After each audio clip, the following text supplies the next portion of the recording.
کے بعد دونوں بچے اپنے اپنے الگ الگ بہترین عالم پیدا ہوئے.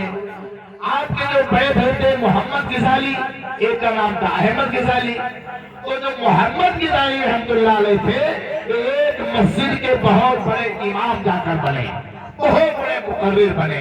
اور دوسرے بھائی جو تھے چھوٹے والے، جن کا نام تھا احمد غزالی، یہ اپنے علم میں ان کو کشف ہوتا تھا، الہام ہوتا تھا، اللہ سے مناجات کر لیا کرتے تھے. اور یہ دونوں بھائی ہو گئے. جس مسجد میں بڑے بھائی محمد غزالی نماز پڑھاتے تھے، اس مسجد میں چھوٹا بھائی نماز پڑھتا تھا، لیکن بھائی کے پیچھے نہیں پڑھتا تھا. سگا بھائی امام تھا، اپنے بھائی کے پیچھے چھوٹا بھائی نماز نہیں پڑھتا تھا. تو لوگوں نے اعتراض کیا کہ بھائی آپ امام ہیں، آپ ہی کا بھائی آپ کے پیچھے نماز نہیں پڑھتا ہے، یہ کیا معاملہ؟ تو بڑے بھائی نے جا کر اپنی ماں سے شکایت کی. بات تو تھا نہیں، ماں سے شکایت کی، کہا ماں ہم اتنے بڑے وقت کے امام ہیں، ہزاروں لوگ میرے پیچھے نماز پڑھتے ہیں، اور میرا سگا بھائی احمد غزالی میرے پیچھے نماز نہیں پڑھتا ہے، اسی مسجد میں الگ نماز پڑھ لیتا ہے. لوگ اعتراض کر رہے ہیں میرے اوپر، جب آپ کا بھائی آپ کے پیچھے نماز نہیں پڑھتا ہے تو ہم لوگ کیوں پڑھے پھر آپ کے پیچھے؟ تو ماں نے کہا یہ بات تو غلط ہے.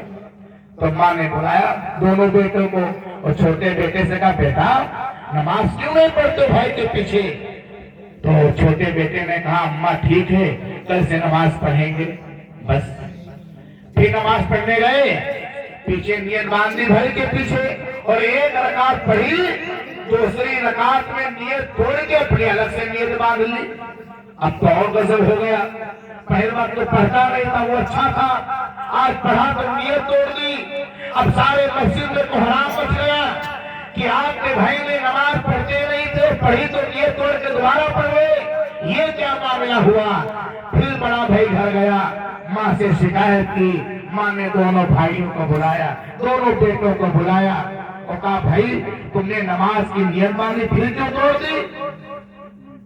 تو کہا ماں بات یہ ہے، جب میں نے ایک رکعت ان کے پیچھے پڑھی تو ان کا دل دماغ نماز میں تھا، دوسری رکعت میں جب کھڑے ہوئے تو ان کا دل دماغ نماز میں نہیں تھا، اس لیے میں نے نیت توڑ دی. اللہ اکبر، کتنا بڑا ولی ہوگا، اس کو یہ پتا چل جائے کہ امام کی نیت نماز میں ہے یا نہیں ہے. تو ماں نے کہا بڑے بیٹے سے کہ بیٹا ایسا ہی ہے؟ تو بڑے بیٹے نے کہا ہاں میری ماں بات تو سچ ہے. جب میں نے نماز کی نیت باندھی، پہلی رکعت جب پڑھائی تو میرا دل و دماغ سب اللہ کی طرف تھا، نماز ہی میں تھا. جب دوسری رکعت کے لیے کھڑا ہوا تو میں رات میں کتاب کا مطالعہ کر رہا تھا، عورتوں کے کچھ مسائل دیکھ رہا تھا. دوسری رکعت میں جب میں کھڑا ہوا تو اسی کتاب کی باتیں مسئلے میرے ذہن میں آ گئی، میں اسی میں کھو گیا.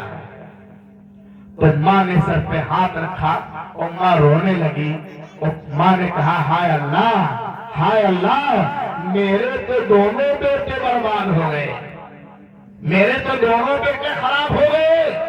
تو دونوں بیٹوں نے کہا ہے میری ماں یہ کیا کہہ رہی ہے آپ نے ہمیں پڑھایا اور لکھایا، ہم تو اچھے کام کرتے ہیں. تو ماں نے کہا بات بیٹا یہ ہے، ایک نماز پڑھا رہا ہے تو عورتوں کے مسائل میں کھو گیا، دوسرا بھائی نماز پڑھتا ہے تو بھائی میں کمی نکالنے میں کھو گیا، نہ نماز تیری صحیح نہ نماز تیری صحیح.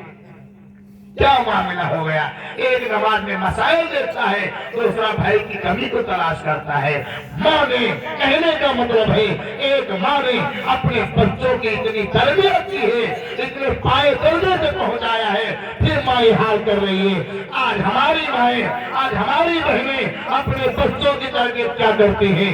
اللہ رحم فرمائے، نہ نماز کے لیے دیں گی.